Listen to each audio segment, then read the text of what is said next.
Muito bem, pessoal. Voltamos para o mesmo problema da treliça plana biapoiada com as cargas concentradas no nó B e no nó D. Só que agora vamos fazer diferente. Vamos resolvê-lo pelo método das seções ou pelo método de Ritter, certo? Vamos adiantar o nosso problema que a gente já resolveu pelo método dos nós para chegarmos na treliça de Ritter aí, ou no método das seções ou método de Ritter.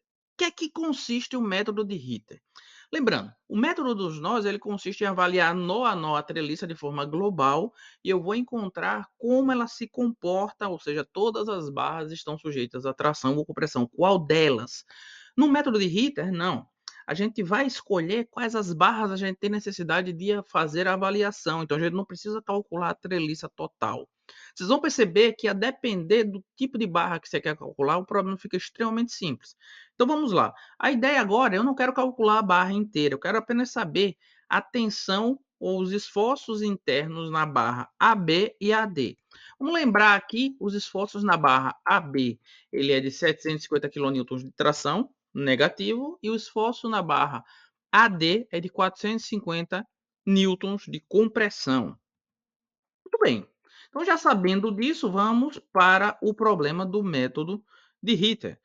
Independente do tipo de problema, lembra que eu disse que teríamos que calcular o valor das reações de apoio. Então, no método de Ritter, a gente vai fazer uma seção que corte a barra AB e AD, como mostrado na figura, mas inicialmente precisamos calcular as reações de apoio. Eu vou passar esse slide porque ele é realmente exatamente igual ao problema anterior, certo? Aplica as equações de equilíbrio, calcula as minhas reações de apoio a depender de cada grau de liberdade, ou seja, no ponto C eu tenho duas reações, no ponto A uma reação, como mostrado na figura. Supondo que eu já conheça isso, eu posso voltar, por exemplo, para a minha seção.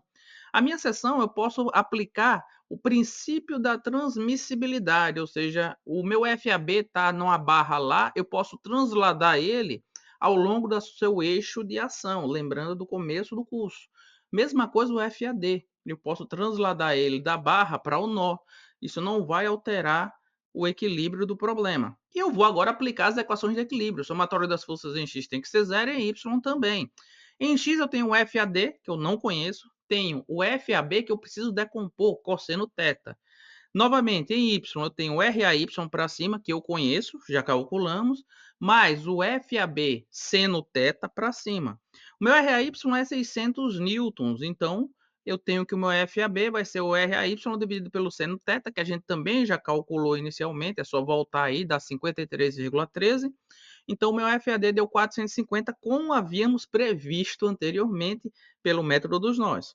O que é que eu posso fazer? Vou voltar na equação anterior, certo? Quando eu volto na equação anterior, eu tenho os dois valores aí. Tanto já tinha achado, né, na realidade, 750 newtons para FAB, tração, e 450 para FAD. Muito bem.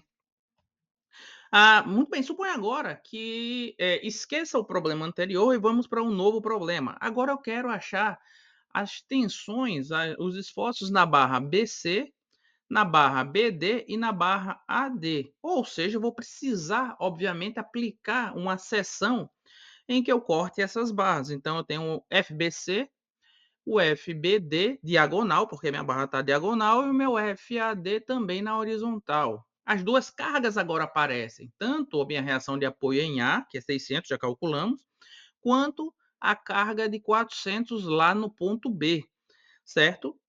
Novamente, se não tivéssemos calculado essas reações, precisaríamos calcular. Voltaríamos para esse slide, esse problema anterior. Mas uma vez que já calculamos, vamos direto ao método das seções. O que é que consiste o método das seções? Aplicar as equações de equilíbrio, sem problema nenhum. O somatório das forças em x tem que ser zero.